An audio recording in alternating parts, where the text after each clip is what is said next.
Bonsoir à tous et bienvenue à ce nouveau numéro de Controverse. Faut-il avoir peur du gaz de schiste? C'est la question que beaucoup de gens se posent aujourd'hui en Algérie et dans le monde. L'Algérie a des réserves évaluées à 12 milliards de barils de pétrole, ce qui lui assure un délai de 20 ans au rythme de production actuel. Mais le débat fait rage. Doit-on exploiter ou non cette énergie? Au moment où les autorités semblent déjà avoir pris leur décision, des militants et des associations se battent également pour que cette option soit abandonnée au profit de l'énergie solaire, par exemple.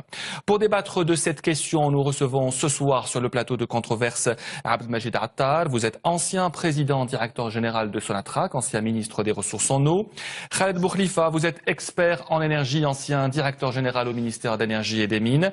Avec nous également ce soir le docteur Sabrina Rahmani. Vous êtes médecin, membre de la société civile. Et le professeur Shamseddine Chitoul, vous êtes chercheur et spécialiste en énergie, professeur émérite à l'École nationale polytechnique d'Alger.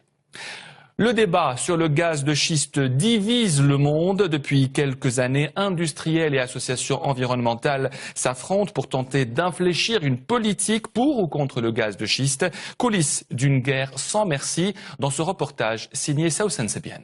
Il faut préciser, Monsieur Attal, que vous êtes pour l'exploitation du gaz de schiste en Algérie. Oh oui, je suis absolument pour. Je suis absolument pour. Pour quelle raison? Sachant parfaitement de toute façon que ce gaz ne viendra pas ne surviendra pas sur le marché algérien, et encore moins, probablement jamais, pour l'exportation, avant 2030 ou beaucoup plus tard. Mais encore une fois, je rappelle, c'est un gaz naturel exactement identique à n'importe quel autre gaz naturel.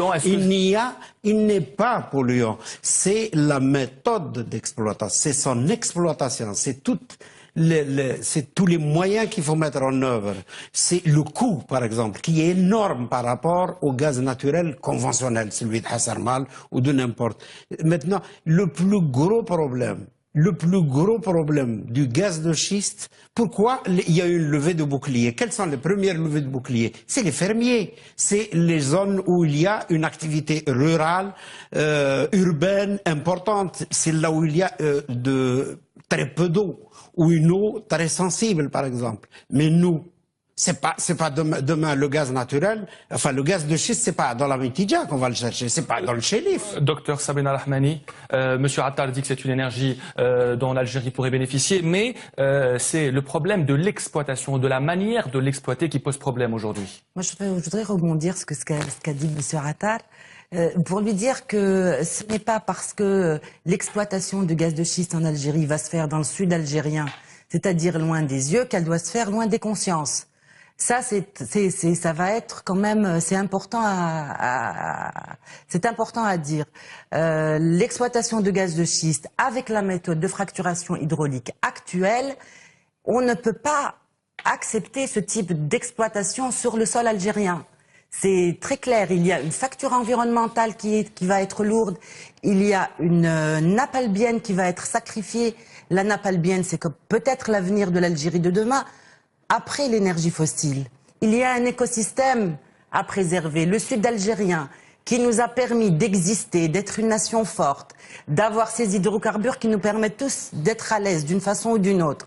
C'est quand même un sol qui a été martyrisé, aussi bien par ce qu'on en a sorti, mais aussi par les essais nucléaires qu'il y a eu dans le sud algérien il y a quelques années. Donc il faut revenir un petit peu, toute proportion gardée, et dire quand même que nous sommes en train de mettre peut-être en péril l'avenir des générations futures. Professeur Chitoul,